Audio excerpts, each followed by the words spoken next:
There's a reason the man's name is Peyton and not pay cut. There's growing speculation that the reason Peyton Manning hasn't announced his return yet is because the Broncos might be waiting for him to agree to a reduction in salary first. You can't spell Peyton without pay, and lots of it. Manning has earned $229.7 million playing professional football. He's the highest paid player in NFL history. Rakes in another 12 or so per year in endorsements. Football on your phone, so now's your chance. More than he can ever spend in a lifetime? Maybe. None of our business. Manning has expensive taste. He reportedly donated $50 million to the Children's Hospital in Indianapolis, which now bears his name. Pay cut? Even though he finished poorly last season, Manning still was the third highest rated quarterback in the league. Pay cut? So the Broncos can afford to re-sign Manning's favorite targets and perhaps bring in another big-name free agent? Not his problem. Under the terms of the 5-year contract he signed with the Broncos in March of 2012, Manning is still due $19 million in each of the remaining 2 seasons. If that's unreasonable, the team should release him and see how that works out. They know he's worth it, and so do you. I'd like anybody who thinks Manning ought to take less money to first volunteer to take a pay cut themselves and then tweet me at Drew Soicher. I'm interested to know if that experience changes your opinion. Hit me up on social media, the world's only 100% spring-loaded technology. If the Broncos have the audacity to suggest a pay cut to Manning, I hope he responds by asking for a raise. Here's Drew Soicher. Hi, everybody, and come on. Tom Brady shouldn't have been suspended for cheating. If anything, Brady ought to be punished for such a weak attempt at breaking the rules. 4 games for that? Deflating a few footballs? Really? How soft have we gotten? Remember back in the day when cheaters were creative, original, imaginative? Rosie Ruiz, now that's a cheater. She won the 1980 Boston Marathon after taking the subway to a stop about a mile from the finish line. Unfair advantage.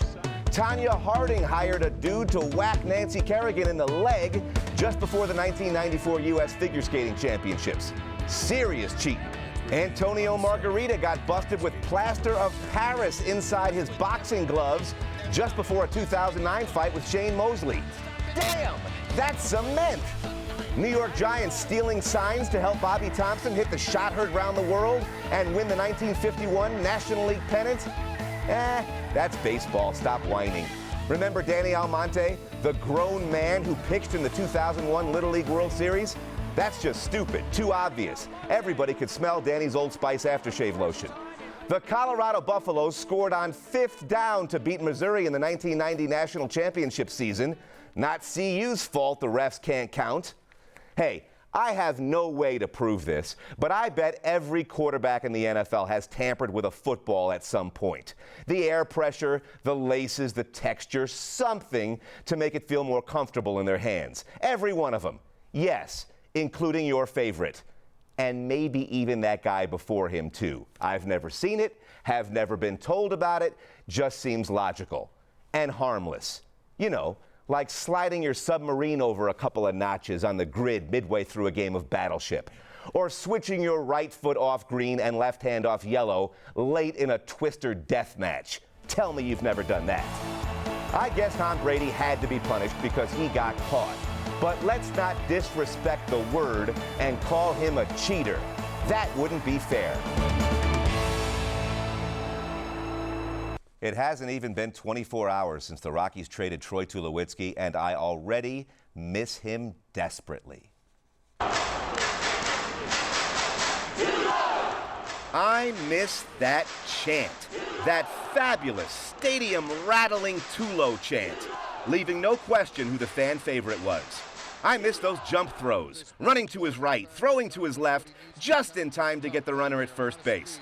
He got him. Tulowitzki learned the jump throw from watching his idol, Derek Jeter, as a kid, and then took it to the next level.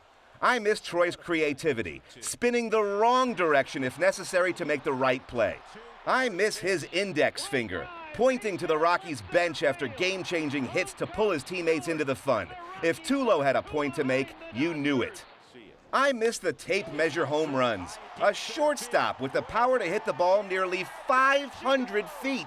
I miss Tulo's flair for the dramatic. He's got both an unassisted triple play and a cycle on his resume, one of only 2 players in baseball history who can say that.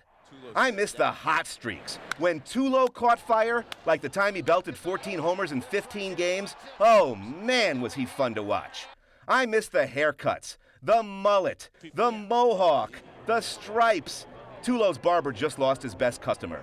I miss the way he spit into that magical baseball glove and then worked his saliva into the ratty old leather to soften it up.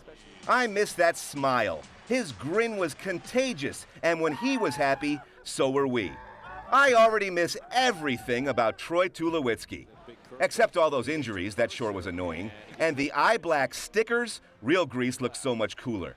And the arguments with the umpires, such childish temper tantrums. And most of all, I won't miss the angry bat tosses. Nothing is worse than when Tulo slams his stick on the ground like a spoiled little leaguer. That's dangerous, and certainly won't play in Canada, where everybody is extremely polite.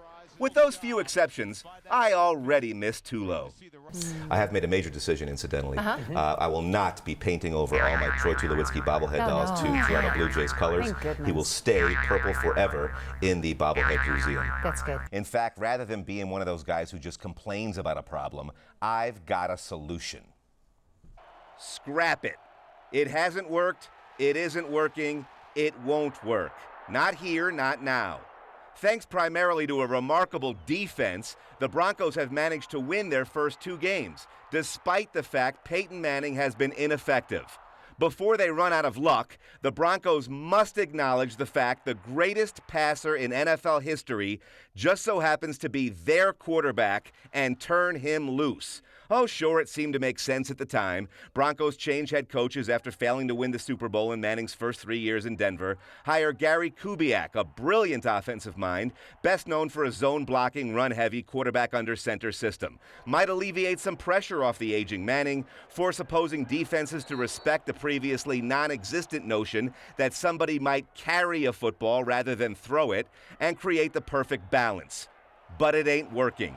Manning looks so uncomfortable, he might as well be wearing an open-backed hospital gown instead of a Broncos uniform. It's like asking Joe Sakic to try something besides that tired old wrist shot, or suggesting Carmelo Anthony stop shooting so much. Or better yet, telling Todd Helton, enough already with all the home runs. Prove to us you can lay down a sacrifice bunt. There will be plenty of time to feature a power rushing game when Manning retires. Probably 100 years or so before another talent like him joins the Broncos. So, until then, stick him in the no-huddle shotgun and get out of the way. Since one of my children is named Peyton and the other is named Brock, I consider myself the world's foremost authority on this Broncos quarterback situation. And so, the team ought to listen to me when I say... Manning facing a 4-man rush. Steps and throws, pass is going to be intercepted. Sit him until the playoffs. The Broncos need to take advantage of the fact they've basically already clinched another division championship and rest Manning until January. That would give the 5-time NFL Most Valuable Player 8 weeks, nearly 2 full months, for his heel to heal, plus his shoulder, ribs, and whatever else hurts. Between now and then, Brock Osweiler can play quarterback, the Broncos can decide if they want to keep him for the future, and Pay chills. Treat it like the preseason. Why not? The Broncos' defense is so good, they'll win a few more games no matter who is at QB, and besides, they aren't going to earn a first-round playoff bye this season anyway. Manning would hate it, but so what? It's best for him and best for the team. He could stand on the sidelines and mentor Osweiler, or disappear and go lay on a beach somewhere. His choice, the most lucrative paid vacation ever.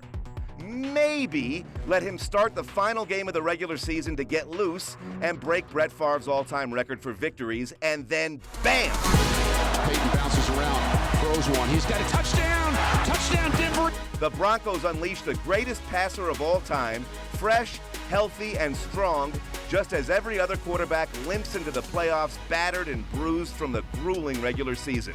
kind of like a major last-minute free agent signing or a legend coming out of retirement for one final stab at a title. Resting Manning wouldn't guarantee another Super Bowl trophy for the Broncos, but that's okay since it's already a long shot. Worth a try. Perhaps there are still many yards and touchdown passes left in the arm that have thrown for more than any other.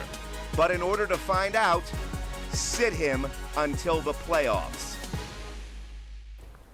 People tell me all the time how cool they think it is that I named my 2 children after the Broncos quarterbacks, local sportscaster. But if you do the math, I would have had to name my Peyton, who's 21, after an 18-year-old high school quarterback in New Orleans. Hey, Conceivable, he was very good. And my other son, Brock, who is 19, after a 5-year-old kindergartner in Montana. There's that. That's You're tough. good at seeing All right. potential, Inconceivable. though. You can always see that tough. potential. We'll be right back. Hey, if Broncos head coach Gary Kubiak calls later tonight and asks you to pick the starting quarterback, what are you going to tell him? I'm thinking that really might happen. And so I've prepared a simple 2-word answer. Gimme Manning. Brock Osweiler did a wonderful job filling in for the past month and a half. That's terrific. Gimme Manning. Osweiler played well enough to convince the Broncos coaching staff and management team that he's the quarterback of the future. Magnificent! Gimme Manning. Osweiler has already won an AFC Player of the Week award and was featured on the cover of Sports Illustrated magazine. Neato! Gimme Manning. I know. I'm the same guy who just a few weeks ago insisted the Broncos should sit Manning until the playoffs and then unleash the NFL's all-time leading passer, fresh, rested, and angry. But you know what? It is the playoffs right now. If the Broncos don't win these last 2 games, they might miss the postseason altogether. Gimme Manning now. You see, this may be the end of Peyton's remarkable career. We might not get another chance to watch a future Hall of Fame QB play for the Broncos again in our lifetimes. Don't you want to see how it ends? Aren't you the least bit curious? Gimme Manning. Do you really want that 4-interception, 0.0 quarterback rating performance against the Chiefs to be your lasting memory of number 18? Do you really think he's capable of playing that poorly again? Don't answer that. Listen, the Broncos aren't going to win the Super Bowl this season with the Brocky Mountain and that lousy offensive line anyway. Peyton will return with an attitude. He's furious about recent reports that made him sound like a bad teammate. And I bet he's tired of pretending his foot hurts. There's only one way the Broncos will even have an outside chance of winning a title this season, and that's if you gimme Manning. There, we finally all agree upon something.